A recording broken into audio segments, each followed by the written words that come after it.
Tout commence avec une fille qui regarde, terrifiée, les flammes engloutir tout ce qui l'entoure. Pendant ce temps, notre héros observe également la scène, n'arrivant pas à croire ce qui se passe. Soudain, un homme massif armé d'une épée apparaît, prêt à frapper la jeune femme sans défense. En voyant ça, notre protagoniste crie de désespoir, tentant d'empêcher la tragédie imminente. Mais il était trop tard, et le jeune homme n'a pu que regarder le coup fatal être porté. Au milieu des flammes, le scélérat se tourne vers le héros avec un air de mépris et de supériorité. Notre héros s'effondre alors en larmes, hurlant son angoisse et sa rage pour la perte qu'il a subie. Sans aucune pitié, l'homme barbu écrase la tête du garçon, qui est déjà au sol. Complètement abattu, le visage dans la poussière, il entend l'ennemi dire que tout ce qui est arrivé. Chaque détail de cette nuit horrible, était uniquement de sa faute en raison de son incompétence. La raison à tout cela était simple, notre protagoniste était trop faible pour protéger qui que ce soit. Le jeune homme se réveille alors en sueur froide, le souffle court, comme s'il revivait toute la scène. Une voix féminine l'appelle alors par son nom, Dojin, ce qui lui fait ouvrir les yeux, alarmé. La femme lui demande s'il va bien, car il transpirait et était essoufflé dans son lit. Finalement, elle lui demande s'il a fait un autre cauchemar à propos de ce jour terrible. Il répond qu'il fait le même rêve encore et pense que c'est sûrement dû à la fatigue. La femme reste silencieuse un instant, visiblement très préoccupée par sa situation. Puis elle l'appelle par son nom. Et lui demande s'il va vraiment démissionner de son travail actuel. La femme explique qu'elle ne veut plus le voir se blesser à cause de ce métier dangereux. Et elle ne veut pas non plus qu'il fasse du mal à d'autres en continuant cette vie de violence. À cet instant précis, le téléphone portable du héros posé sur la table de nuit se met à vibrer. Le protagoniste décroche et demande à son patron si c'est au sujet de l'équipe de Ho-Young. Il sort alors du lit et dit qu'il se met en route pour le point de rendez-vous. Sa partenaire se redresse et demande, surprise, s'il a vraiment l'intention de sortir à une heure pareille. Lui tournant le dos, le héros répond qu'une urgence professionnelle est survenue et qu'il doit s'en occuper. Mais il promet que dès qu'il aura terminé cette unique tâche, il démissionnera pour de bon. Alors qu'il se lève, on découvre un énorme tatouage de tigre sur son dos musclé. Le héros affirme avec conviction qu'il ne vivra plus comme un monstre après cette nuit. La scène se déplace ensuite vers un entrepôt isolé au bord de l'eau, qui semble être le lieu de rendez-vous. Là, un homme allume une cigarette et dit qu'une guerre totale n'en vaut pas la peine parce que ça attire les flics. Il ajoute que dans le pire des cas, son visage pourrait se retrouver sur les réseaux sociaux. Et on nous présente Gu Tae-sung, le chef du clan Tae-sung. Devant tous les membres des deux gangs, il propose de tout régler par un seul combat, pour éviter plus de problèmes. De l'autre côté, nous avons Choi Ho-young qui accepte et dit. Le perdant abandonne le contrôle des quais. Il demande ensuite d'un air moqueur si son rival va vraiment placer toute sa confiance en le soi-disant ogre, Oh Ha-ying, se vantant d'avoir amené une recrue très forte pour le combat de ce soir. Avec un sourire, Sung répond qu'il ressemble à un mordu de la muscu et demande à Dojin s'il pense pouvoir s'occuper de l'adversaire. Notre héros apparaît alors et répond froidement que ça n'a pas la moindre importance. Il fait face à la foule et déclare avec assurance qu'il se fiche de savoir qui est l'adversaire. Certains membres de l'autre gang le reconnaissent comme étant l'ogre et disent avoir entendu dire qu'il a envoyé 10 mecs à l'hôpital tout seul. Le combattant adverse entend le surnom et sourit avec mépris. Il serre alors fermement le poing et traite le protagoniste de pathétique. Sans hésitation, le type s'élance et assène un coup de poing au héros. Pensant qu'ils ne sont que de la racaille qui se bat dans les ruelles, il continue de se vanter dans sa tête, se disant que même s'il a été viré, il était un pro. Le combattant révèle que s'il n'y avait pas une dette, il n'aurait jamais mis les pieds dans un endroit pareil. Après une série de coups, il dit que, comme prévu, l'ogre n'avait rien de spécial. Le combattant professionnel poursuit sa stratégie et assène un coup de poing dans les côtes du héros. Les mains bloquées, notre protagoniste semble acculé sans aucune chance de riposter. L'adversaire saisit alors l'occasion et lui met un violent coup de genou au visage, mais même en saignant, le héros se mord la lèvre, endurant la douleur avec une expression rageuse. Le pro le prend alors par derrière et lui applique un étranglement, disant que le combat est terminé. En riant, il se moque du surnom du protagoniste et l'invite à s'entraîner dans sa salle. Notre héros le remercie pour l'invitation. Mais dit qu'il déteste le sol des salles de sport. Il serre alors le bras de l'adversaire avec force. Et se plaint de l'odeur de sueur des tapis et, avec une force démentielle, il le retourne par-dessus son épaule, disant que les tapis sont trop mous. Le pro est choqué par ce retournement de situation soudain. Et hurle de douleur sous l'impact avec le sol. Maintenant au-dessus de lui, notre protagoniste l'immobilise et le type pense qu'il doit se défendre. Mais le protagoniste commence à lui asséner une série de coups de poing brutaux là où ça fait le plus mal. Le combattant professionnel ne supporte plus la pression et se met à pleurer, le suppliant d'arrêter de faire la sourde oreille. Le héros attrape les cheveux de son adversaire avec une expression glaciale, et finalement, il lui fracasse la tête contre le sol de toutes ses forces, mettant un terme définitif au combat. En voyant la scène, le patron Tae-sung éclate de rire et dit qu'il semble que le combat soit déjà terminé. L'autre patron, cependant, est sous le choc. Et hurle que leur combattant professionnel a été complètement anéanti. Un de ces hommes demande plus de temps, mais le chef dit qu'il est trop tard et qu'ils ne sont pas là pour jouer. Car dans un vrai combat, il n'y a pas de règles, et quand on en arrive à ce point, c'est fini pour le perdant. Juste à ce moment, quelqu'un dans la foule le traite de fillette. Pour avoir tiré les cheveux de son adversaire, mais le pro réalise qu'il ne peut rien faire. Car le héros ne le laissera pas s'échapper. Il se souvient que lorsqu'il a tenté une mise au sol, il a été tout simplement écrasé par le poids et la force du protagoniste. Maintenant, au sol, il est complètement dominé, sans la moindre chance de contrer les coups. Puis le héros lui assène un coup de genou au visage. Et sans s'arrêter, il continue avec de puissants coups de pied sur le type qui est déjà sans défense.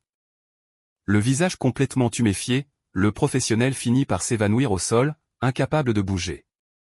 Le protagoniste se prépare à porter le coup de grâce et à terminer le combat une bonne fois pour toutes. L'adversaire est déjà presque inconscient et complètement couvert de blessures au sol. Mais soudain, notre héros s'arrête une seconde et semble hésiter avant le coup final. Il se souvient alors des paroles de sa petite amie, lui demandant de ne blesser personne et de changer. Cela le fait hésiter. Mais il arme quand même un coup puissant, et sans pitié, il abat son poing sur la tête du type, l'enfonçant dans le sol. Notre héros se relève alors et déclare que le combat est enfin terminé. Son patron le félicite pour son bon travail et annonce que les quais appartiennent désormais à la bande de Tae-sung. Le conflit étant résolu, le héros décide qu'il va vivre une vie normale sans blesser personne. Soudain, quelque chose d'étrange se produit, et il sent la présence d'une voix bizarre. Cette sensation inattendue le laisse complètement confus, sans aucune idée de ce qui se passe. Mais le patron perdant écrase du pied la tête du combattant et dit que le combat n'est pas terminé car il respire encore. Il lance un regard noir au héros et dit que dans la vie de gangster, un combat ne se termine que lorsque quelqu'un arrête de respirer pour de bon.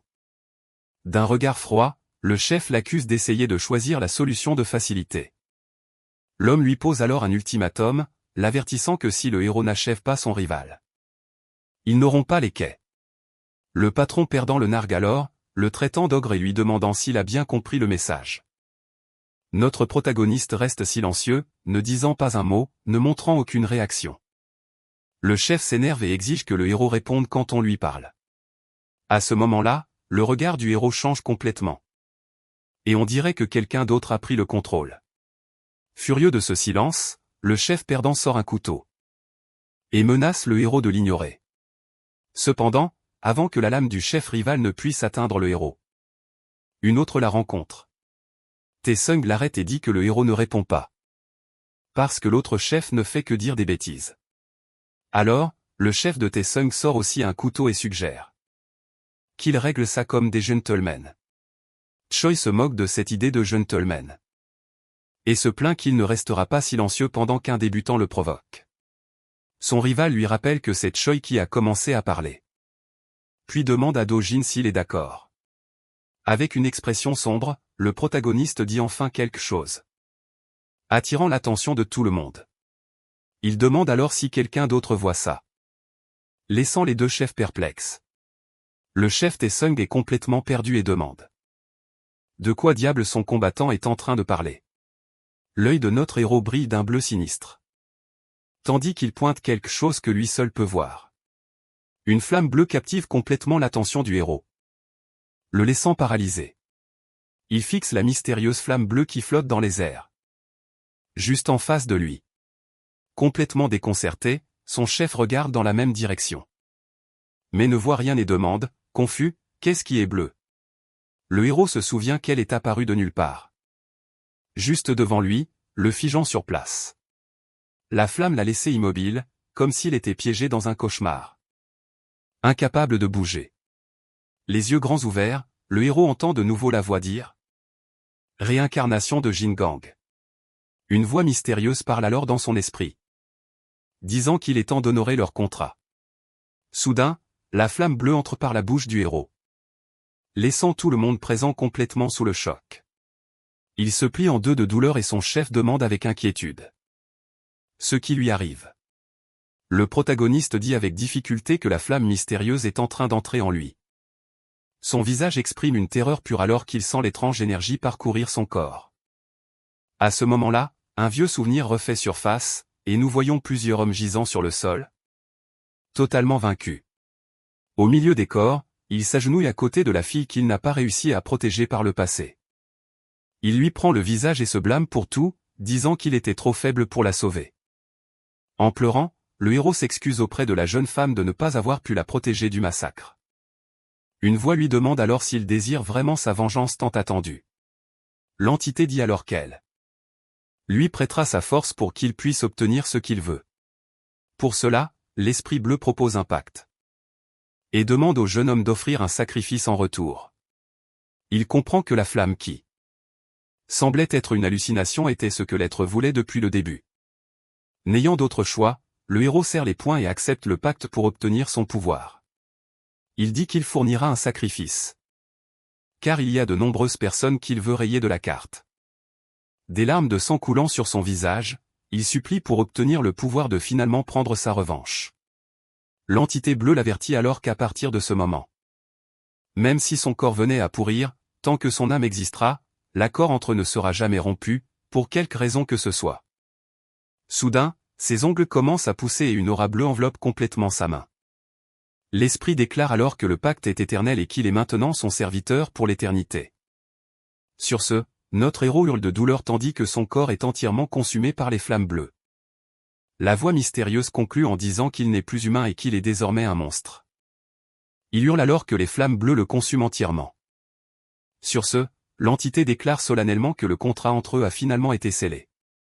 Puis, la voix mystérieuse explique qu'à partir de maintenant, tout ce qui périra de sa main, que ce soit un moins que rien ou même un dieu, tout deviendra une offrande à la mystérieuse entité bleue qui lui a octroyé ce pouvoir. Sur ce, ses yeux saignèrent comme un manjiu, et en échange de ses sacrifices, l'esprit promet de donner au héros la redoutée étoile démoniaque tyrannique. Une force crainte de tous les êtres sur Terre, le pouvoir absolu de l'entité. Mais l'entité le prévient qu'il doit se souvenir d'une chose très importante concernant le pacte. La voix l'avertit qu'au moment où son pouvoir submergera le héros, qui est désormais son réceptacle, notre protagoniste aussi deviendra une offrande pour l'entité bleue, sans aucune échappatoire. De retour dans la réalité, notre héros se demande ce qui a bien pu lui arriver. Il est complètement désorienté. Et se demande ce qu'était cette étrange vision. Le héros regarde ses mains et n'en croit pas ses yeux. Il est sûr d'avoir senti tout son corps brûler dans d'intenses flammes bleues. Le rival rapproche sa lame du héros, attirant son attention. Le méchant se moque de lui, qui crie tout seul comme un maniaque. Et dit qu'il a complètement perdu la raison. Cependant, le héros saisit la main du méchant avec un regard de défi. Notre héros attrape le couteau et demande si son rival veut vérifier s'il est vraiment devenu fou. Le chef de l'autre gang esquisse un sourire sarcastique et pense que ce type sans peur a complètement perdu la tête. Le protagoniste propose alors de tout régler une bonne fois pour toutes avec un combat entre les factions Tizong et Ozen. Mais soudain, le son des sirènes de police retentit dans l'entrepôt, surprenant tout le monde. Le chef Taisung saisit la main de son rival et dit que la cloche signalant la fin du round a déjà sonné. Avec un sourire, il suggère qu'ils en restent là pour aujourd'hui. Et promet d'organiser une autre rencontre prochainement. Le chef Choi est furieux de l'interruption, mais finit par céder et baisse son couteau. Il accepte une nouvelle rencontre mais prévient que la prochaine fois, les droits sur le quai et leur vie seront en jeu. Sur ce, le gang rival tourne les talons et quitte l'entrepôt, laissant le clan Taesung derrière eux. Le patron s'excuse auprès du héros. Mais celui-ci répond que ça n'a pas d'importance, car ils auraient trouvé n'importe quelle excuse pour se battre. Plus important encore, le chef lui demande ce qui s'est passé plus tôt, car le héros avait l'air d'avoir vu un fantôme. Le protagoniste dit que ce n'était rien tout en regardant sa main. Il invente une excuse, disant qu'il est un peu fatigué ces derniers temps et qu'il fait des rêves étranges. La scène change ensuite pour une voiture de luxe roulant dans les rues sombres de la ville. À l'intérieur du véhicule, le chef du gang rival regarde son bras, sentant encore son pouls après que le héros l'a saisi. Pendant ce temps dans la voiture, il se demande quel genre de pouvoir notre héros possède. Soudain, son téléphone portable sonne, affichant un numéro masqué, ce qui le rend très tendu. Il répond à l'appel et balbutie en réalisant qu'il s'agit d'un certain monsieur cuit au bout du fil. Le chef de gang essaie de le calmer et lui assure qu'il n'y a pas besoin de s'inquiéter pour les droits du quai. Mais la voix mystérieuse le questionne, disant que sans le quai, il ne pourra pas respecter le quota de livraison. Sur ce, l'homme le menace et l'avertit que si la situation perdure, il sera difficile de faire affaire avec lui. Désespéré, Choi supplie pour avoir un peu plus de temps et promet qu'il atteindra l'objectif quoi qu'il en coûte.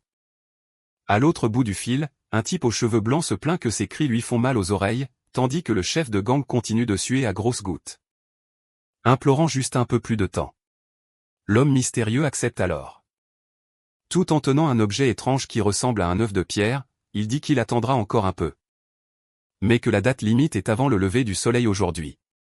Il dit ensuite à Choi de prendre le contrôle du quai, alors qu'il est assis devant un endroit bizarre, et enfin, il l'avertit que si le patron est en retard, il changera simplement de fournisseur. L'appel se termine et Choi le maudit, le traitant de monstre tout en regardant son téléphone avec colère. Pris de panique, il demande à son chauffeur à quelle heure le soleil se lève. Et le type répond que c'est peut-être vers 6 heures. Il allume une cigarette et ordonne au chauffeur de trouver l'heure exacte du lever du soleil. Le patron de Ozam dit qu'ils doivent écraser la faction rivale maintenant, car s'ils ne le font pas, ils sont tous fichus. Le héros retourne ensuite à son immeuble, arrivant chez lui. Notre héros rentre donc chez lui et appelle sa petite amie, Joa, pour lui dire qu'il est de retour. Mais il trouve le silence et l'obscurité de l'endroit étrange, réalisant que quelque chose ne va pas. Son visage devient sérieux, et il commence à soupçonner que quelque chose de grave s'est produit à l'intérieur. À ce moment-là, le héros regarde le sol et voit des empreintes de pas qui ne devraient pas être là. Ses yeux s'écarquillent de rage et il réalise qu'il y a un intrus chez lui. Soudain un homme surgit de l'obscurité et l'attaque avec un couteau, essayant de le prendre par surprise. Notre héros assène un coup de coude au visage du sbire et enchaîne avec un coup de pied, qui projette l'intrus en arrière sous la violence de l'impact. Sans perdre un instant, le protagoniste fonce et assène un coup de poing dévastateur à l'ennemi. Il le frappe en plein visage, l'attrape avec force et menace l'intrus, lui ordonnant de parler s'il ne veut pas devenir aveugle. D'un regard froid, il demande alors où se trouve la femme qui était censée être dans l'appartement. C'est alors qu'un autre homme apparaît dans la pièce et se met à applaudir lentement, d'un air moqueur, en disant que l'intrus savait manier un couteau, mais que le héros l'a neutralisé sur le champ, exactement comme le disent les rumeurs. L'homme se présente alors comme Jilte Sake, le chef des opérations de la faction rivale Oiging. Il s'excuse ironiquement d'avoir pris la petite amie du protagoniste en otage. Tel un vulgaire sbire, le méchant se justifie en disant qu'il a reçu des ordres de ses supérieurs. Pendant ce temps, la jeune femme semble désespérée, voyant son bien-aimé en danger. Le protagoniste devient furieux et jure qu'il va tous les liquider, mais Tasik lui dit de ne pas gaspiller ses émotions, et ajoute qu'il connaît parfaitement la situation. Le héros serre les poings de rage et, n'ayant pas le choix, demande ce que diable ils lui veulent. Le protagoniste leur propose de prendre ses tendons d'Achille s'ils s'en vont. Le chef des Oiging répond que, normalement, cela suffirait, mais qu'aujourd'hui, c'est une autre histoire. Il sort alors un couteau et prévient que son patron a déjà décidé de ce qu'il fallait faire. Alors qu'il expliquait le plan, un des sbires attaque le héros avec un couteau. La lame ne lui transperce pas l'estomac car le héros l'intercepte, semblant comprendre la situation. Mais le protagoniste lui demande de promettre qu'il épargnera la vie de la femme qui se trouve là. Le chef ennemi promet alors au héros qu'il ne lui touchera pas un seul cheveu. La petite amie du héros pleure à chaudes larmes, bâillonnée et incapable de faire quoi que ce soit. Dans ses pensées, il s'excuse auprès de sa bien-aimée. Comme si l'inquiéter chaque jour ne suffisait pas. Le protagoniste se sent terriblement mal qu'elle doive assister à une scène aussi horrible. La jeune femme continue de pleurer à chaudes larmes en regardant ce qui arrive au héros. Il pensait qu'il allait pouvoir vivre une vie normale, mais il semble que tout soit fini. Le protagoniste se console en se disant qu'au moins, c'est lui qui souffre et pas elle. Et il lâche la lame, se laissant poignarder. Il se souvient que cette fois, c'est différent de son cauchemar, car il se sacrifie. Il se sent soulagé alors que d'autres sbires en profitent et commencent à poignarder le héros. Avec le coup final, notre héros tombe enfin à genoux sur le sol, complètement vaincu. Les membres du gang rival se contentent de le regarder. Étendu par terre sans aucune chance de riposter. Le chef leur dit de rejoindre le boss. Et qu'ils doivent tout finir avant l'aube. Un des sbires demande ce qu'il faut faire de la fille. Et le chef répond, « Tu as vraiment besoin de poser la question ?» Il leur ordonne d'emmener la fille. Car ils ne peuvent laisser aucun témoin. Pendant ce temps, notre protagoniste est laissé sur place. Effondré à genoux. Le chef des malfrats dit qu'en tant que professionnel. Le héros comprend, et que la promesse était seulement de ne pas la tuer. Il explique qu'il a seulement promis de lui laisser la vie sauve. Pas de la laisser partir. Pendant ce temps, un des sbires maîtrise la fille et lui dit d'arrêter de se débattre. Avec un sourire, le malfrat lui dit de voir le bon côté des choses, car ils vont lui accorder une attention toute particulière maintenant. Mais soudain, le sbire se retourne, surpris par quelque chose qu'il a senti sur sa jambe. C'était notre héros qui, même au sol, avait réussi à poignarder l'homme à la jambe. Bien qu'il soit presque inconscient, le protagoniste ne lâche pas du tout le malfrat. Le sbire hurle de douleur et de surprise, ne comprenant pas comment il peut encore bouger. Le malfrat s'énerve et essaie de retirer la lame plantée dans sa jambe tout en maudissant le héros. Le chef lui hurle de ne pas retirer la lame. Mais il est déjà trop tard. Sur ce, le malfrat s'effondre soudainement au sol. Le chef admet que toucher l'artère de cette manière le rend digne d'être appelé un démon. Les voilà tous les deux gisant au sol dans une mare de sang, côte à côte. Puis le chef s'approche, un couteau sur la gorge du héros. Prêt à lui porter le coup de grâce. Il dit au héros de reposer en enfer et frappe au niveau du cou du protagoniste. Le méchant ordonne à ses hommes de se dépêcher car ils ont perdu du temps. Et l'un d'eux pose une question sur le blessé. Le chef répond qu'avec une artère fémorale sectionnée. Le sbire sera mort dans 2 minutes. Il dit ensuite au nettoyeur de s'occuper du corps. Et abandonne notre héros dans l'appartement. Le protagoniste est alors laissé seul dans une mare de sang. Sur le sol de sa propre maison. Mais soudain, une voix mystérieuse le félicite. Disant que ses actions étaient très louables. Le malfrat à l'artère sectionnée commence à pleurer. Il est confus et ne comprend pas ce qui est en train de se passer. L'entité à l'intérieur du héros dit alors que le moment est enfin venu de lui offrir un sacrifice. Sur ce, un trou bizarre apparaît au plafond. Et se déplace vers le sbire à terre. Pendant ce temps, le gang rival est déjà dehors. Montant dans leur camionnette pour quitter les lieux. Le chef annonce au téléphone que le travail est terminé. Et alors qu'ils sont en route pour voir le patron, il entend soudain un bruit étrange à l'extérieur et se met sur ses gardes. Le patron demande ce qu'était ce bruit, et quelqu'un répond que quelque chose est tombé sur le toit de leur voiture. Il ordonne alors au chauffeur d'allumer les phares pour qu'ils puissent voir ce qui se passe dehors. Les phares allumés, ils aperçoivent notre héros debout devant la voiture, un couteau à la main. Le chef est sous le choc et se demande ce que c'est, et si c'est vraiment le même type qu'avant. Le chef se demande si c'est un démon, alors que le héros le fixe dans l'obscurité, un couteau à la main. C'est alors qu'une voix mystérieuse dit que puisqu'il a offert un sacrifice conformément au contrat. L'entité va enfin lui accorder son pouvoir, et l'œil du héros se met à luire d'un bleu intense.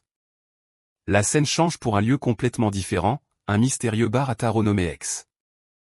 À l'intérieur, un homme discute avec une femme au comptoir, et elle lui demande s'il prendra la même chose que d'habitude. Le client fait alors remarquer que l'endroit est toujours vide et pense que c'est un miracle que le bar n'ait pas encore fait faillite. Avec un sourire, la femme répond que c'est entièrement grâce à des personnes comme lui qui croient aux cartes de tarot. Le jeune homme plaisante, disant qu'elle le traite de vieil homme superstitieux, tandis qu'elle lui sert un verre. Il ajoute qu'il a commencé à venir ici pour s'amuser, mais que ses tirages ne se sont jamais trompés. La femme dit que c'est simplement la chance qui sourit à un homme aussi compétent que lui. Mais le client lui rétorque de simplement admettre que c'est grâce aux cartes, et que c'est pour ça qu'elle n'a pas de clients. La voyante pose alors un jeu sur la table et dit que les tirages n'ont de sens que si on les fait pour s'amuser. Sur ce, elle étale les cartes sur le comptoir et invite l'homme à en piocher. Juste pour s'amuser, l'homme accepte la proposition puis choisit avec soin 3 cartes dans le tas sur la table. En voyant les cartes choisies, l'expression de la femme devient quelque peu sérieuse et pensive.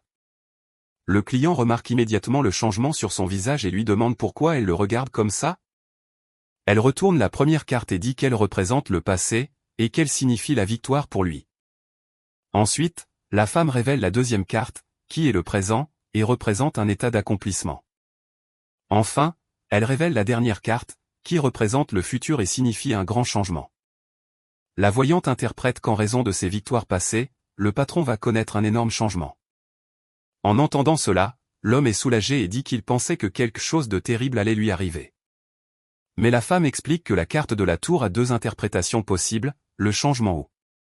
Avec un regard sérieux, elle termine sa phrase, disant que l'autre interprétation de la carte est la ruine. Elle tente d'adoucir le coup en disant que c'est juste pour s'amuser, mais un homme surgit soudain dans le bar. Le nouveau venu crie le nom du chef de gang, Ta-Sung, attirant immédiatement son attention.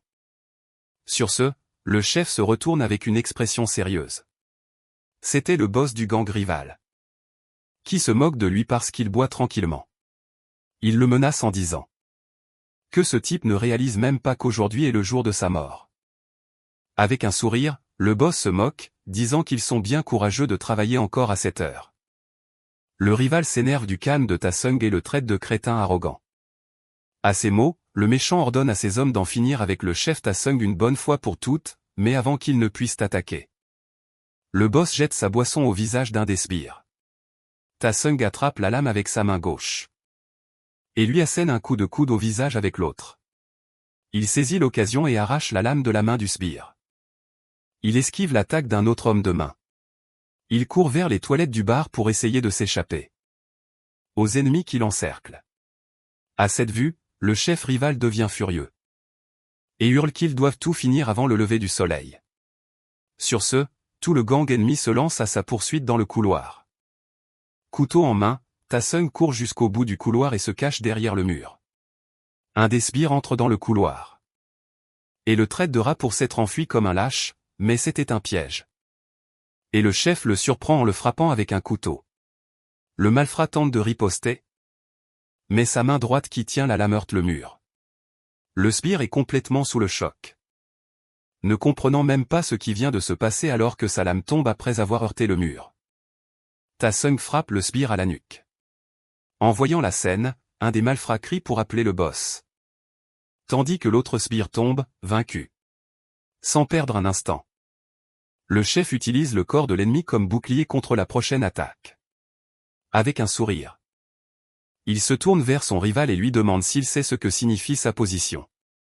Le boss Choi reste sans voix alors que Ta-Sung le fusille du regard, tenant l'otage ensanglanté.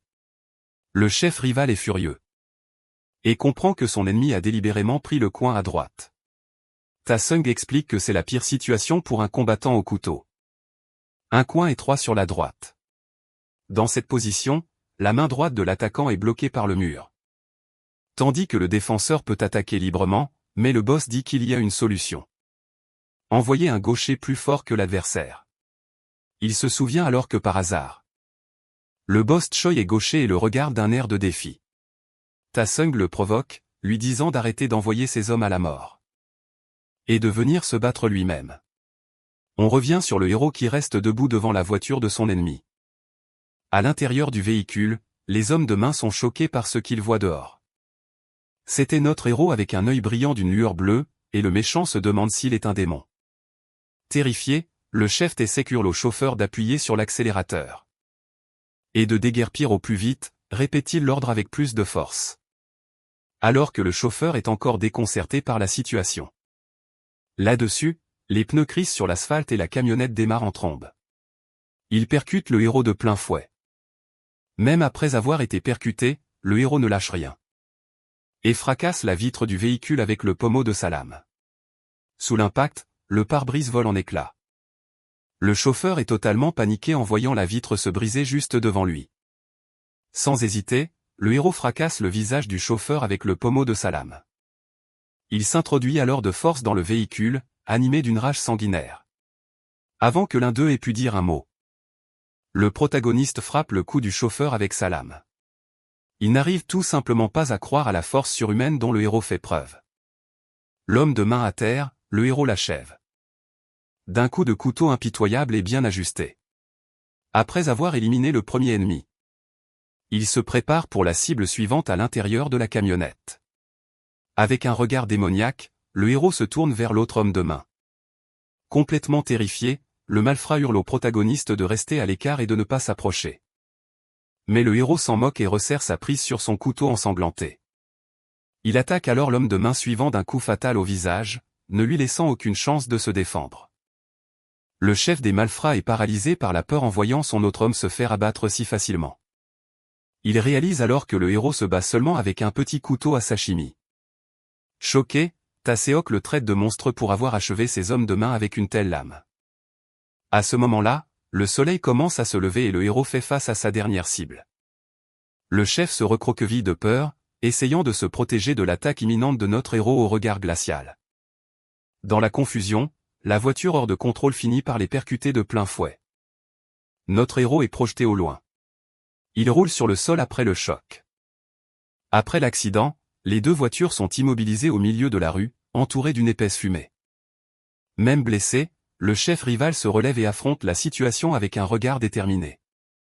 De l'autre côté, notre héros se relève lentement au milieu de la fumée. Le malfrat pense que ce serait trop bête de mourir ici après être allé si loin.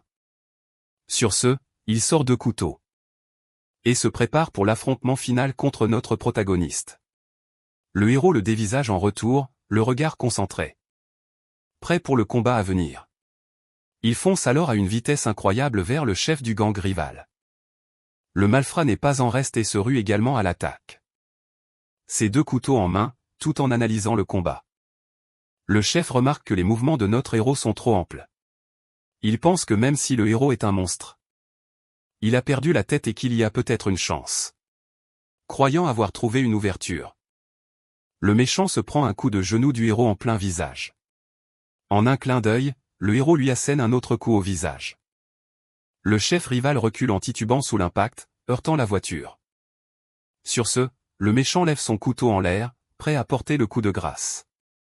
Il fonce alors en avant, un sourire aux lèvres, et tente de frapper le flanc du protagoniste. Le chef croit que c'est sa seule chance de gagner le combat contre ce monstre. À cet instant, la lame s'approche dangereusement du cou du héros, mais le protagoniste esquive et frappe la main du sbire avec sa propre lame. Le coup du héros part de la main et remonte jusqu'à la poitrine du sbire, lacérant tout sur le passage de la lame. La lame remonte, s'approchant de son visage, alors que son bras est déjà entièrement lacéré. Le sbire utilise sa lame pour empêcher celle du protagoniste d'atteindre sa tête. Soudain, le chef réalise que le couteau du héros a toujours été dans sa main droite. Il comprend que le protagoniste avait la lame dans cette main depuis le début du combat. Le méchant réalise que tout n'était qu'un piège pour l'attirer dans cette attaque.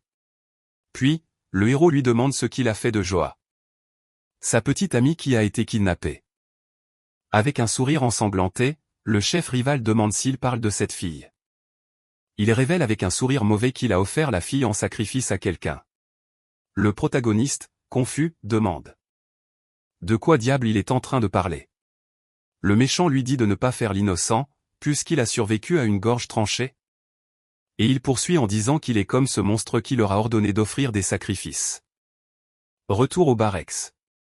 Deux sbires du gang rival gardent l'entrée. Et l'un d'eux trouve que ça prend trop de temps, mais l'autre lui dit de se détendre.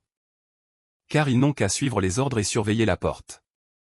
Soudain, des bruits de pas se font entendre et un homme mystérieux en sandales s'approche. C'est un type aux cheveux blancs qui marche calmement vers eux.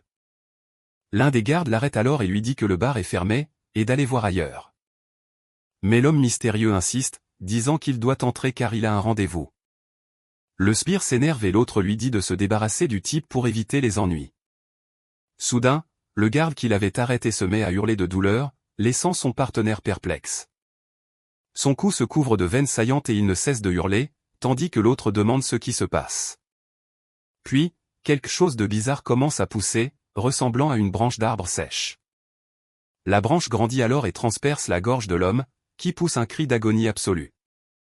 Soudain, un arbre entier jaillit du corps du garde, le clouant au sol avec ses racines. L'autre sbire est complètement terrifié par la scène et demande ce que c'est que ce truc. Puis l'homme aux cheveux blancs, un objet à la main, dit qu'il leur avait prévenu qu'il avait un rendez-vous.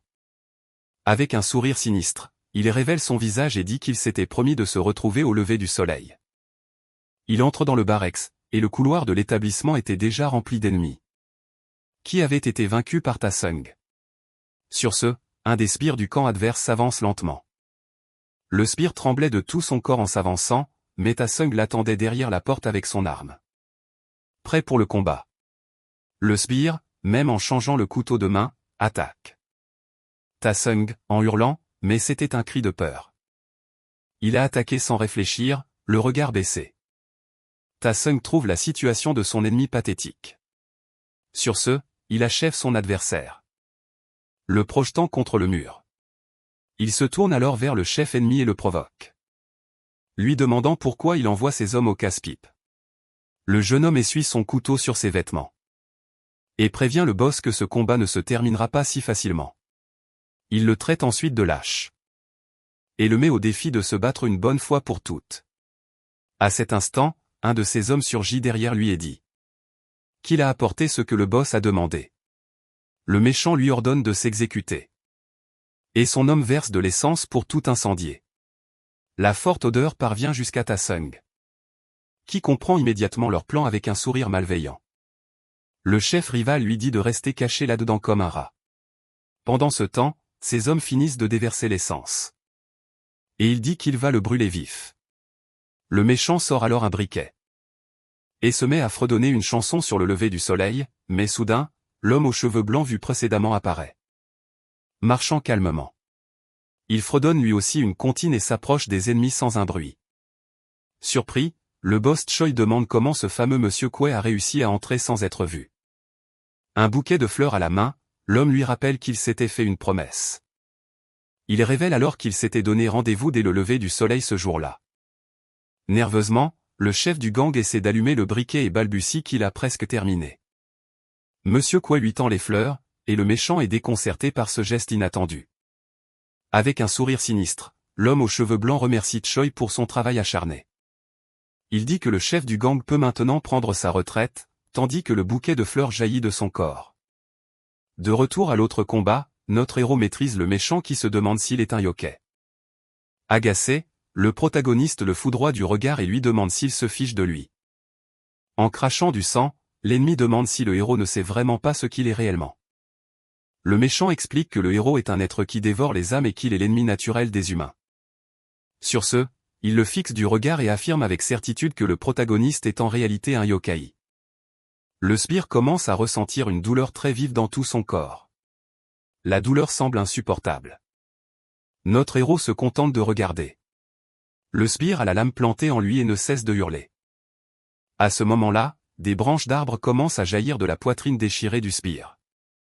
Les branches poussent rapidement et transpercent le corps du chef rival, même s'il est blessé. Le méchant se souvient qu'il y a des années, ce monstre lui a proposé un marché. La proposition était que s'il livrait des humains aux soi-disant monstres, sa vie serait épargnée. Et comme un idiot, le chef de gang a fini par accepter le marché pour survivre. L'ennemi poursuit, en disant que le monstre l'a obligé à donner une graine à ses compagnons, et qu'il a tout accepté comme un imbécile. Alors que les branches commencent à bourgeonner, le méchant dit qu'il était évident que cela allait arriver. Et les fleurs de l'arbre éclosent sur ses dernières paroles. Il prévient que si le héros veut retrouver Gui Ta Sung, le monstre lui proposera aussi un marché, tout comme il l'a fait avec lui par le passé. L'homme aux cheveux blancs dit à son ennemi de ne pas se sentir mal pour ce qui est arrivé. Il explique que le sbire n'a vécu 5 ans de plus que grâce à son aide. Sur ce, la créature se retourne et entre dans le bar, en passant à côté des hommes. Le monstre sourit et dit que maintenant que l'ancien partenaire est parti, il est temps de négocier. Il fait alors face à Ta Sung près de la porte. et lui demande s'il sera son nouveau partenaire. Complètement perdu, le chef de gang demande ce qu'est cette créature. L'homme explique que dans chaque pays, on l'appelle par un nom différent, comme démon, mais il révèle que dans ce pays, les gens le connaissent sous le nom de yokai. Le yokai lui dit de se détendre. Et dit qu'il est seulement venu lui proposer un marché, le regard brillant et effrayant. L'homme aux cheveux blancs confirme sa proposition. L'offre consiste à lui présenter des partenaires en Chine et en Corée du Nord pour la contrebande. Le chef est surpris et dit qu'il s'attendait à devoir vendre son âme ou quelque chose du genre. Le yokai explique qu'il a besoin de partenaires car il ne peut pas se contenter de dévorer des humains n'importe comment.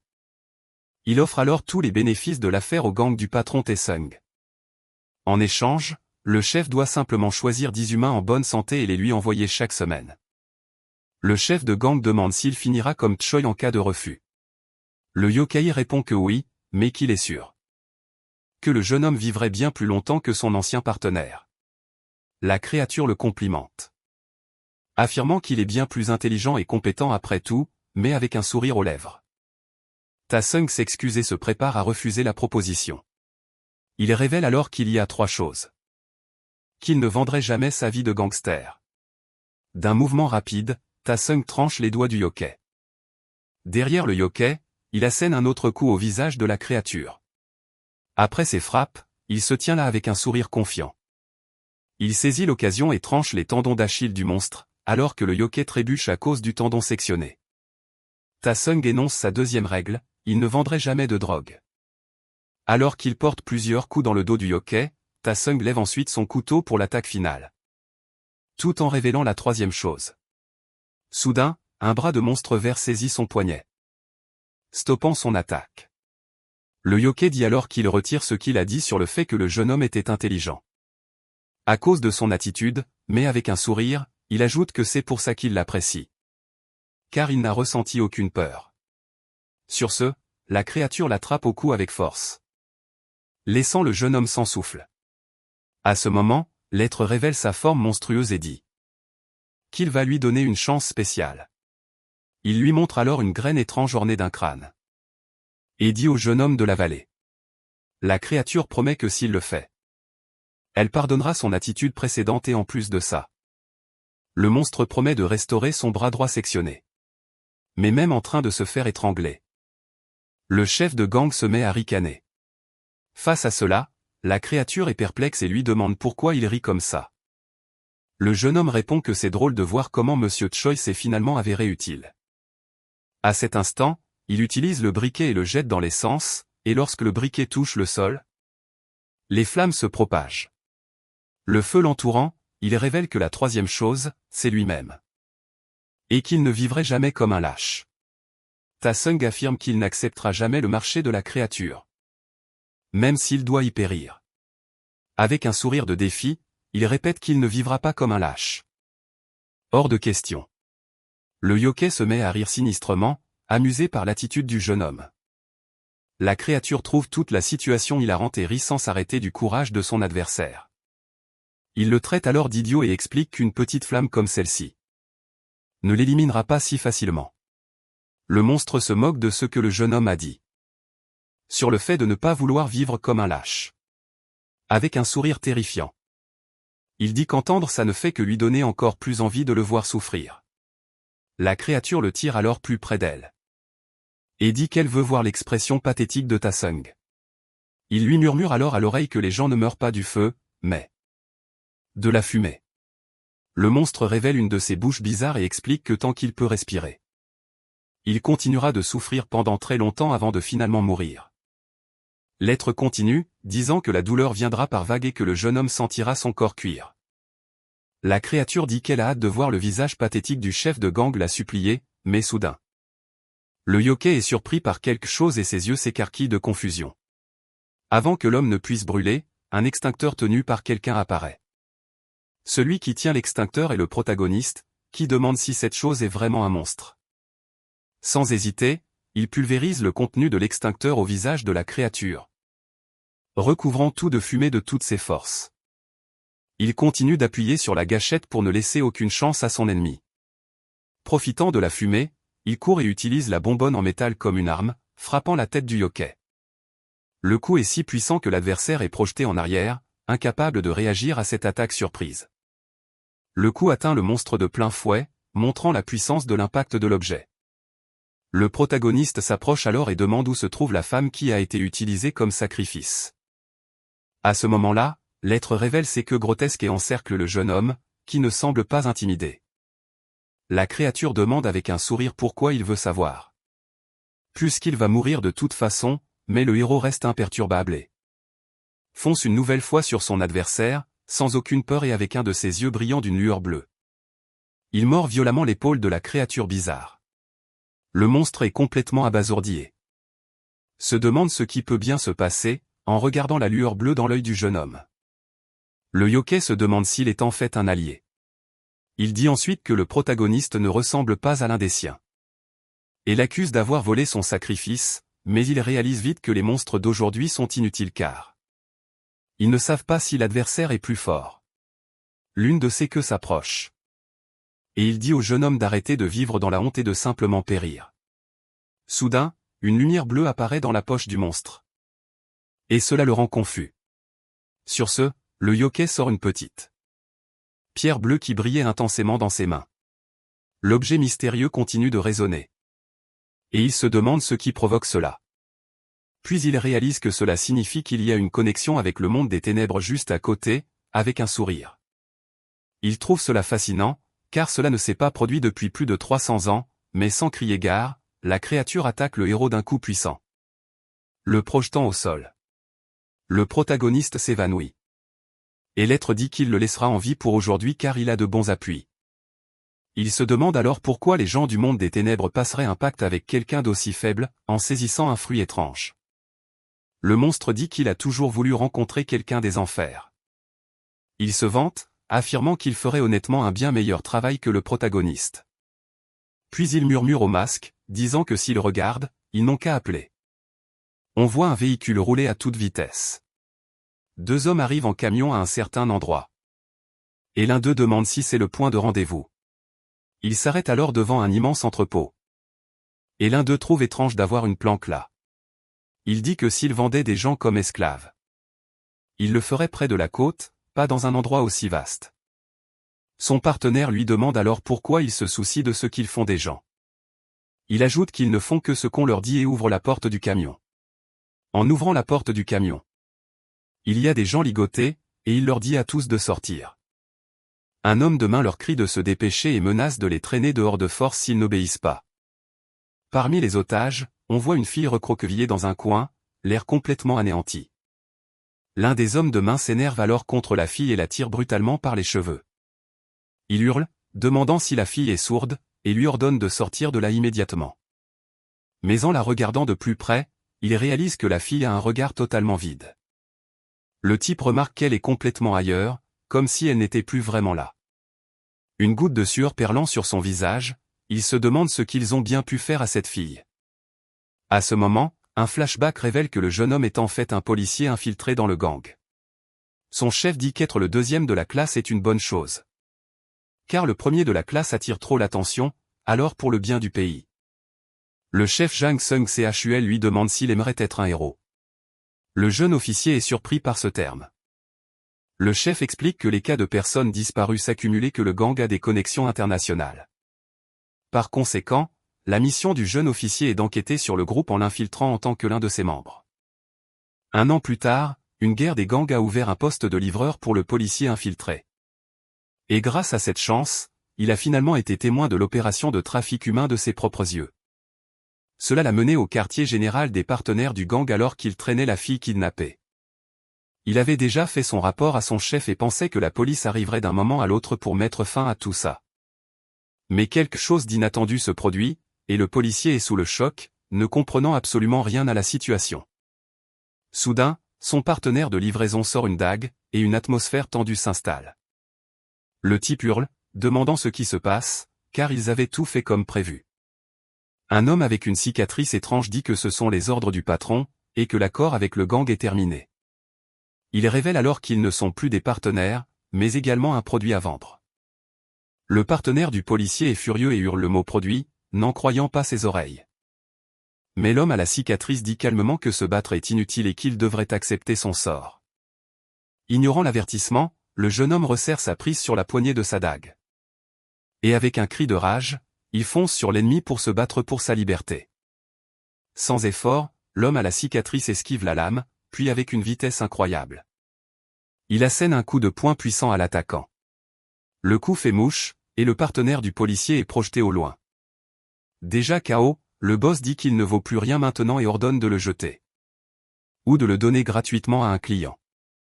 Il se tourne ensuite vers le policier en civil et la jeune fille, qui reste immobile. L'homme donne alors l'ordre de transformer toutes les personnes restantes en produits à vendre. Sur ce, la petite amie du héros est ligotée, et il annonce que l'expédition se fera aujourd'hui. Peu après, les prisonniers sont forcés de boire quelque chose pour les faire vomir. Et vider leur estomac. La scène est répugnante, montrant tout le monde vomissant dans des seaux bleus, sans pouvoir résister.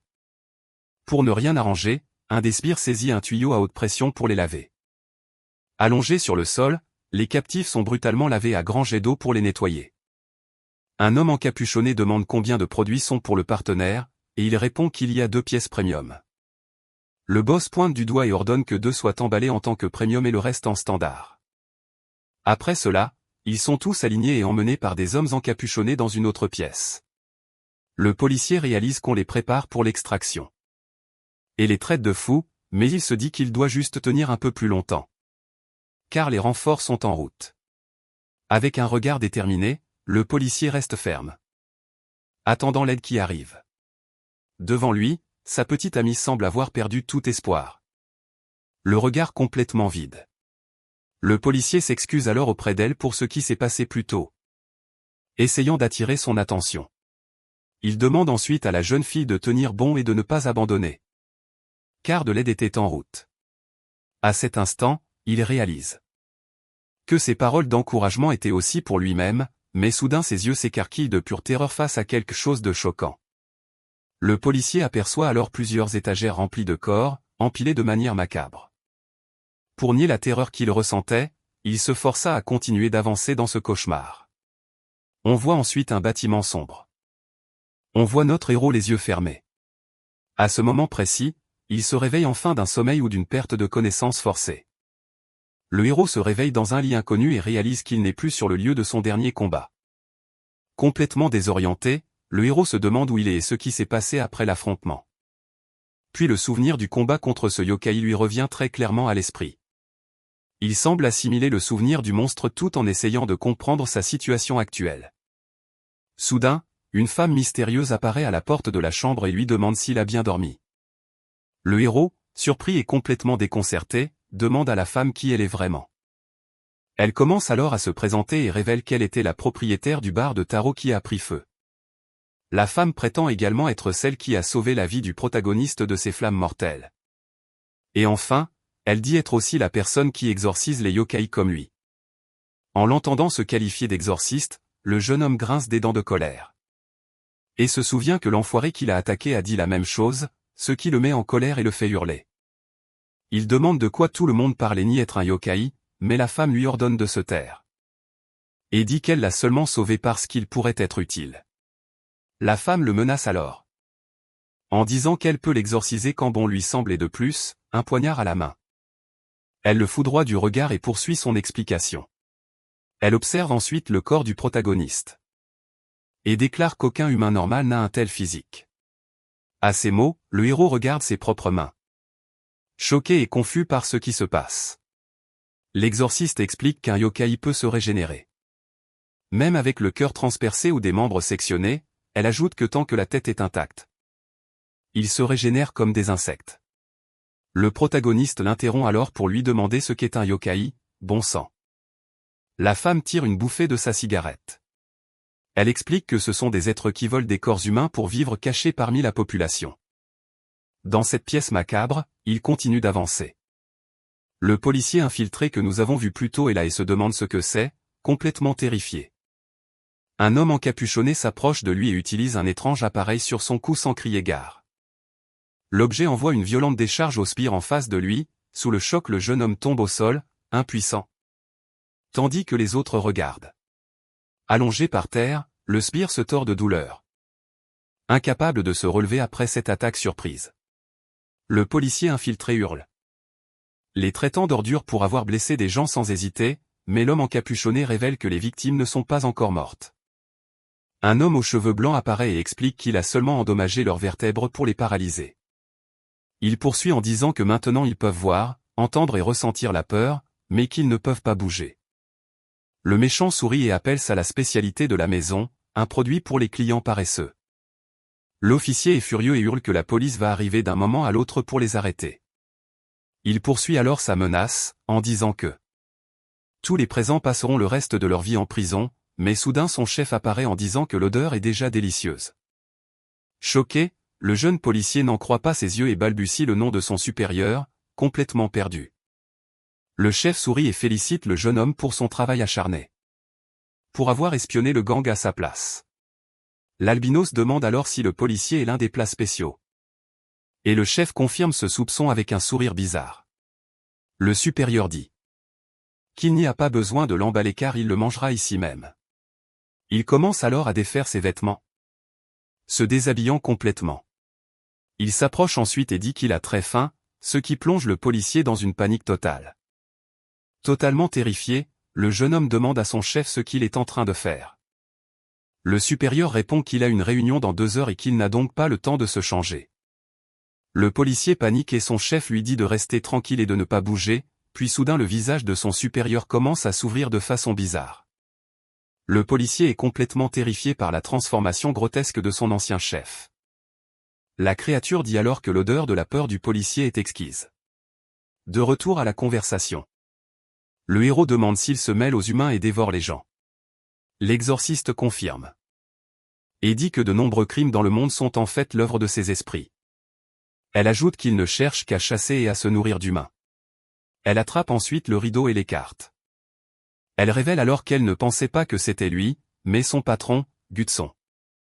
Mais elle dit que quelque chose s'est produit et tire un rideau, révélant ce qu'il y a derrière. Derrière le rideau, on voit son patron couvert de bandages et elle dit que ce n'était qu'un vulgaire méchant. Avec un air de mépris, elle le traite de simple et méprisable ordure humaine. Notre héros est choqué de voir l'état pitoyable de son ancien chef de gang. L'homme semble inconscient et totalement abattu. Dans le lit d'hôpital, on assiste à un flashback du héros et de son ami en costume. Marchant dans une rue sombre la nuit. L'un d'eux demande au protagoniste combien de temps il compte continuer ainsi. Le héros demande la raison de cette question et lui rappelle la promesse qu'ils se sont faite d'aller jusqu'au bout ensemble. Ta-Sung dit qu'il a une bonne mémoire et ajoute que cela fait 5 ans que cette promesse a été faite.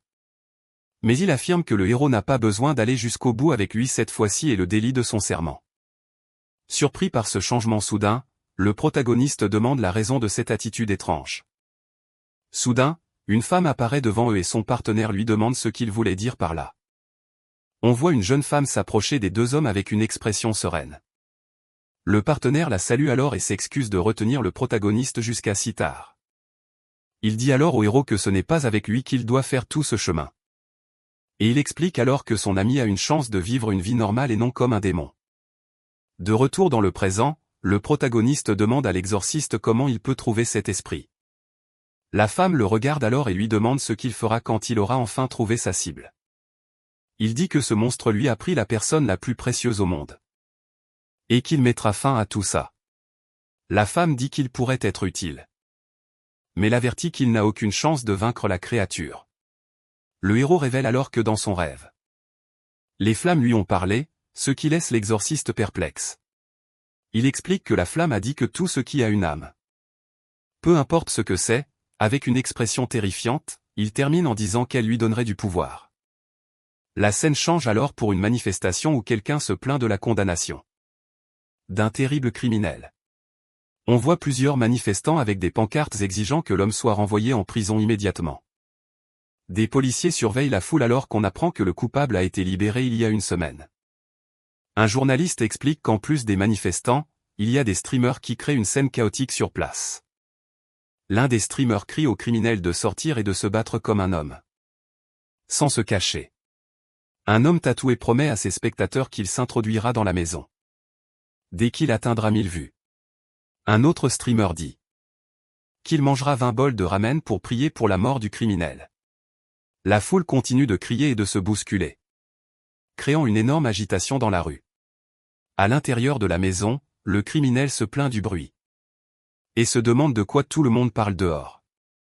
Il montre alors son bracelet électronique à la cheville et dit qu'il a déjà purgé sa peine en prison.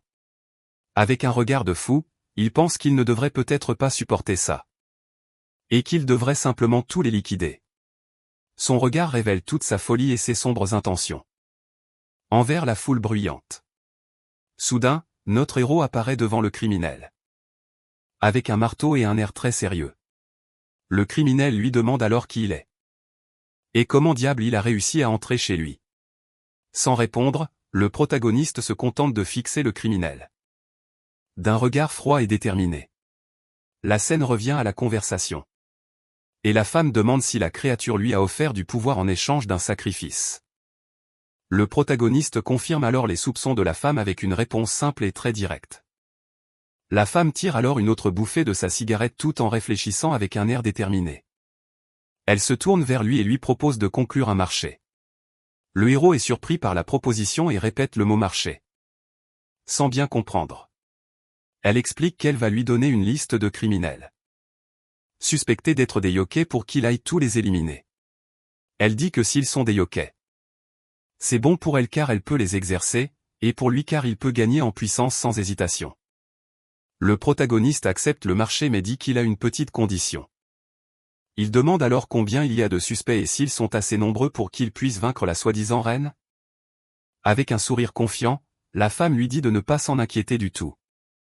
Elle garantit que pour ce qui est des méchants, il y en a plus qu'assez pour tout le monde. De retour à l'appartement du criminel précédent, le héros se demande ce qu'il est bien au juste. Complètement confus, le criminel ne peut que répéter la question, ne comprenant rien. Sans perdre de temps, le héros attrape les cheveux de la cible et lui demande s'il est humain. Le marteau levé, il demande s'il est en fait un yokai. Nous retournons à l'endroit où se trouve la petite amie du protagoniste. La créature commente qu'elle ressent la peur du policier. Sur ce, l'ancien chef se transforme en une fleur bizarre et attrape le policier, complètement paralysé par la peur. L'officier Jae Young-min fixe la créature sans réagir. À ce moment-là, le monstre commence à dévorer le jeune homme qui ne peut qu'appeler son supérieur. Il pousse alors un cri de douleur atroce, tandis qu'il est dévoré par le yokai. L'albinos se contente de regarder son homme de main derrière lui et lui demande s'il a très faim. Il désigne ensuite la petite amie, disant quel est l'autre plat. On voit la petite amie du héros regarder la créature dévorer le policier.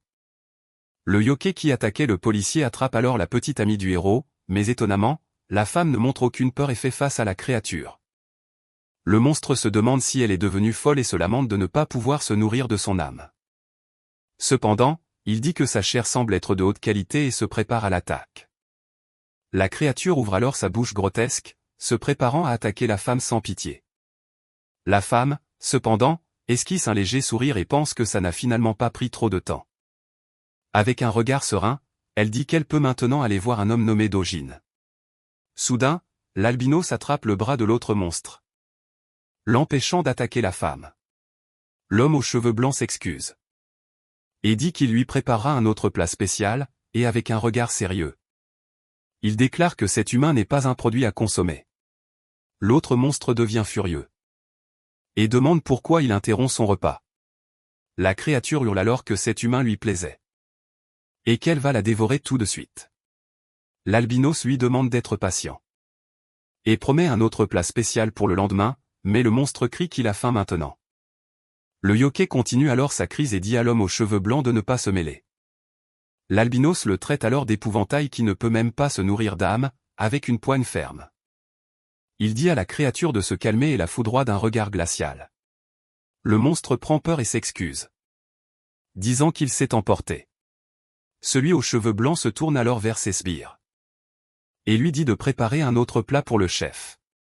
L'homme au visage balafré accepte et dit qu'il a parfaitement compris l'ordre. Une fois tout réglé, l'albinos se retourne vers la petite amie du héros.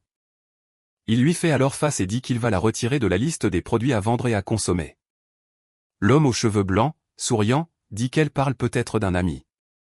Sur ce, On revient à la conversation où le héros se souvient de la façon bizarre dont son corps se régénère. Les choses étranges sur son corps se rétractent alors et retrouvent une apparence plus normale. Le jeune homme regarde sa propre main et commente que ce corps est plutôt pratique pour la chasse. La femme le félicite, disant qu'il apprend vite, et lui rappelle que la régénération fonctionne tant que la tête est intacte. Mais l'exorciste prévient qu'il y a une autre chose importante qu'il doit savoir sur les yokais. Elle explique qu'il y a 2 façons pour un monstre de se nourrir, la première étant de dévorer la chair humaine. Et la seconde d'aspirer l'âme de la personne en utilisant la peur qu'elle ressent. Il l'interroge alors sur la peur, et la femme confirme l'information.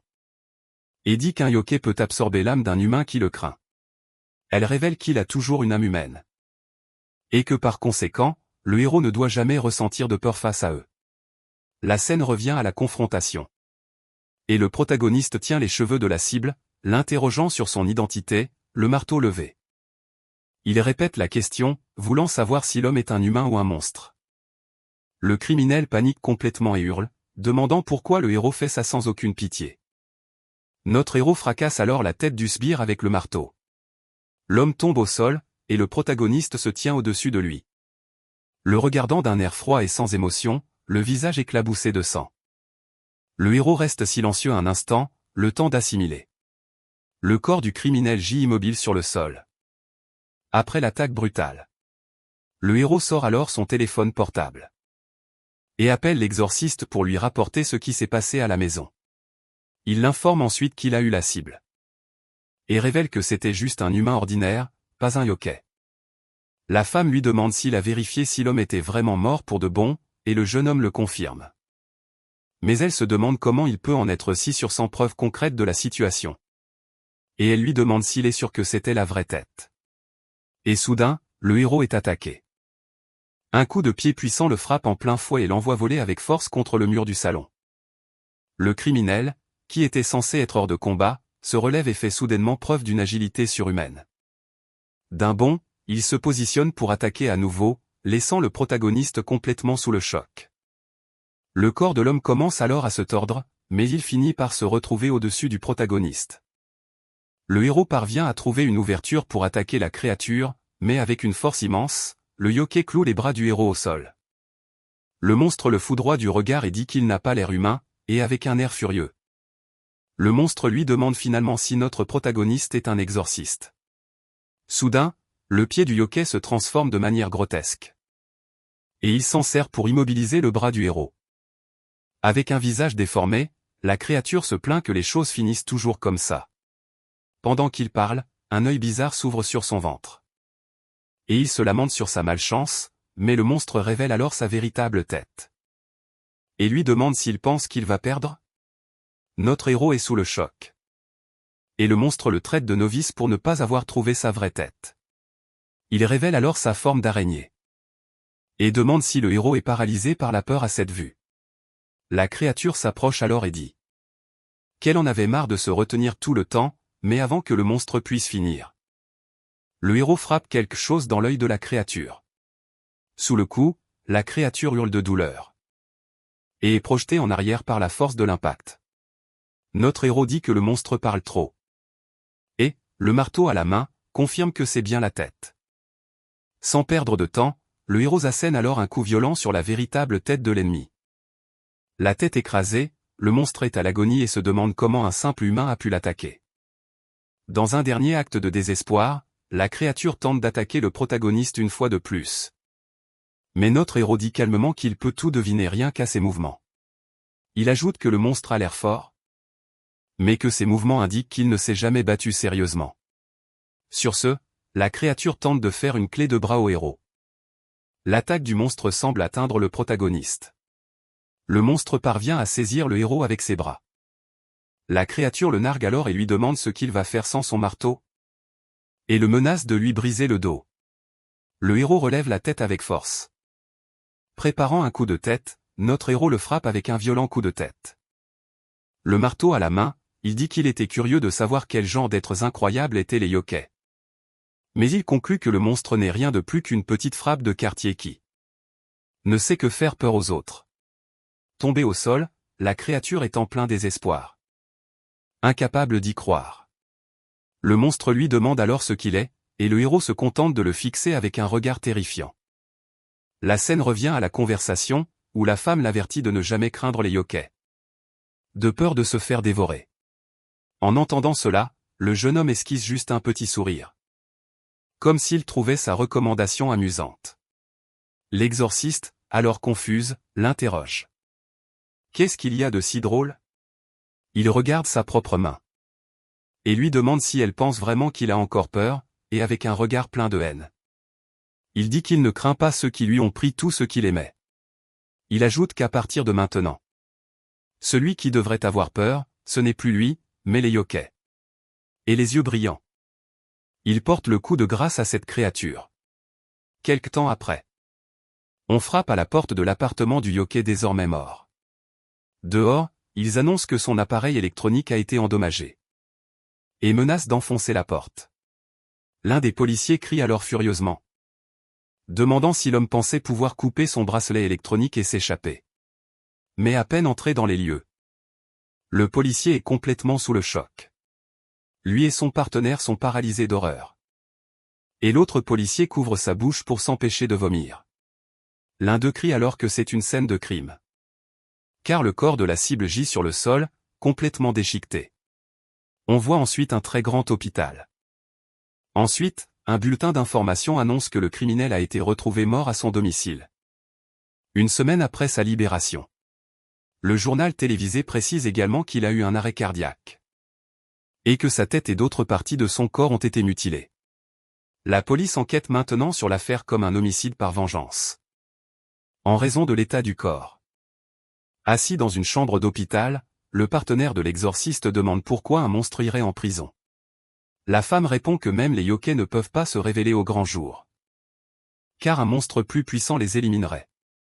Le héros est alors confus. Et demande à la femme d'expliquer ce qu'elle voulait dire. Elle explique alors que pour les monstres, les humains sont une source de nourriture limitée et très importante. Pour cette raison, les yokais de haut niveau monopolisent cette ressource et veulent que les humains restent dans l'ignorance. Elle poursuit son explication, disant que la meilleure façon de gérer le bétail est de ne pas lui faire savoir qu'il en est. La femme fait alors une analogie, disant que eux aussi élimineraient quiconque sèmerait le trouble sur leur territoire. Le partenaire du héros demande alors si le yokai qu'il a vaincu n'était qu'un simple sous-fifre. Et elle le confirme.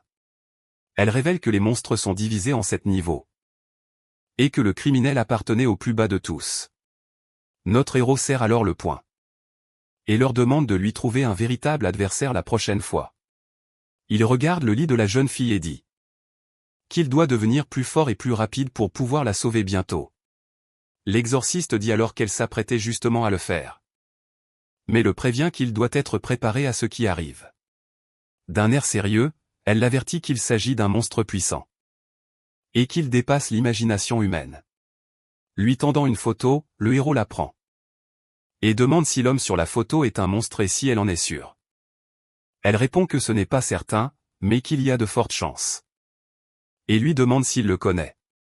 Le héros fixe alors la photo et, d'un air sérieux, répond qu'il le connaît très bien.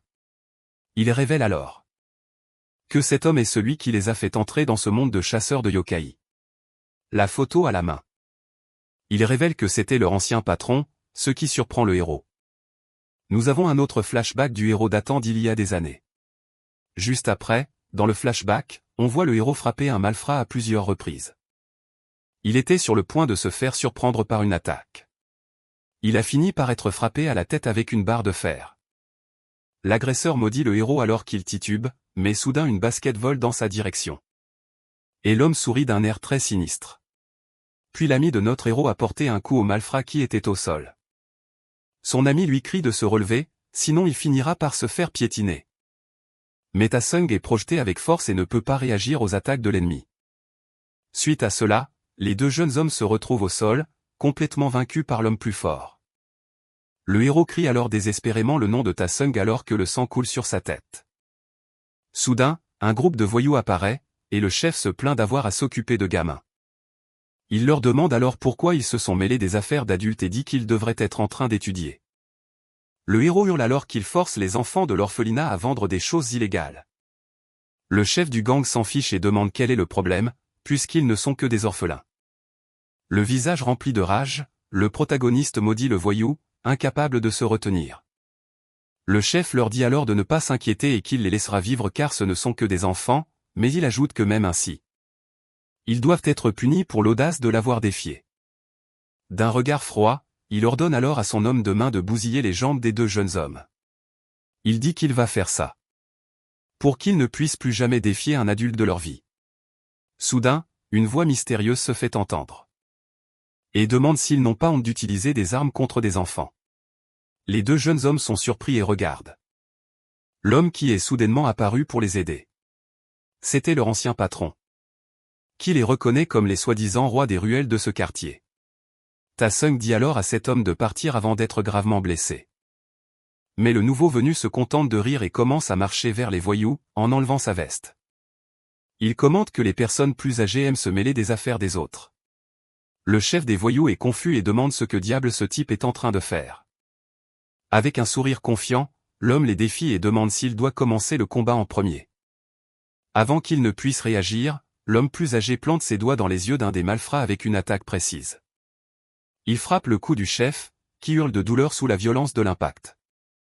Sans laisser le temps à l'ennemi de réagir, il enchaîne avec un violent coup de pied sur l'adversaire.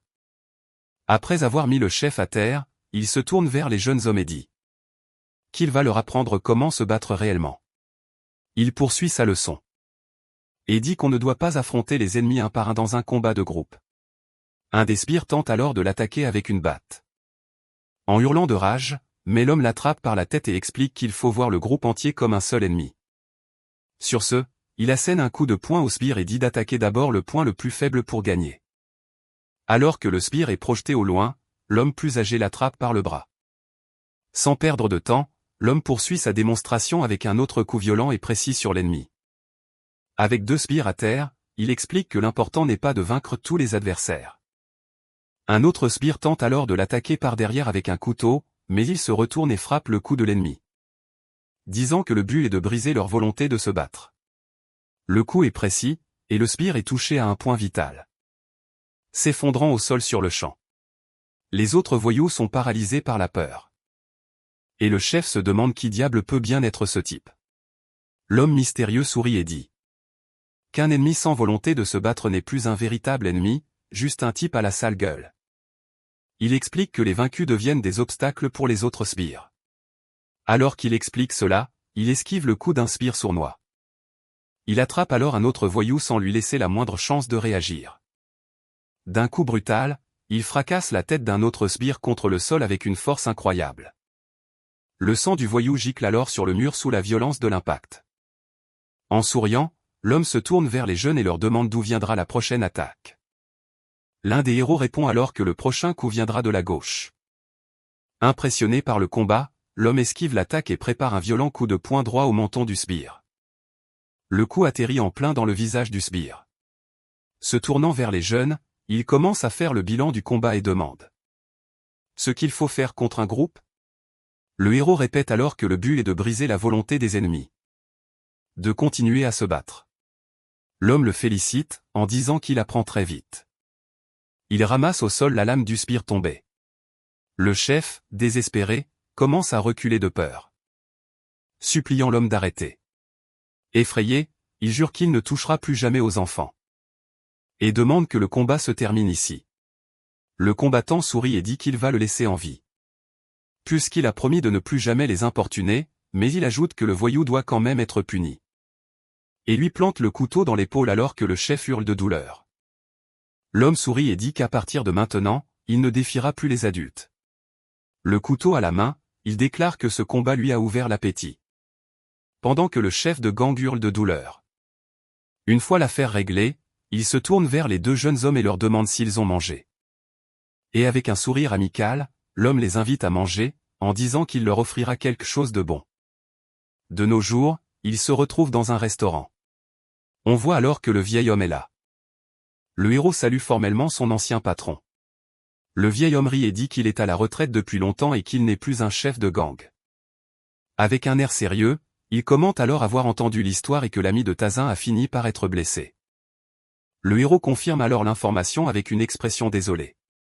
L'ancien patron prend alors un verre et dit que c'est pour cela qu'il les a toujours mis en garde contre la vie de gangster. Le héros se souvient alors que l'homme disait qu'être un gangster, c'est accumuler du karma toute une vie. Et il termine sa pensée, en disant qu'un jour ce karma finit par revenir. Et que c'est pour ça qu'on ne vit pas éternellement. Sur ce, le héros prend aussi un verre pour se calmer et tout digérer, mais il révèle que le problème ne concerne pas seulement son ami. Et que sa femme a également été enlevée par les ennemis. En entendant cela, l'ancien patron reste silencieux un instant. Le héros met alors la main à l'intérieur de sa veste. Puis, le héros pose un couteau sur la table et fait face à son ancien maître avec un regard sérieux. Le reflet sur la lame montre le visage du vieil homme. Tandis que le héros lui demande s'il est humain. Et le visage rempli de rage, il termine sa question, voulant savoir si son ancien patron est un humain ou un monstre.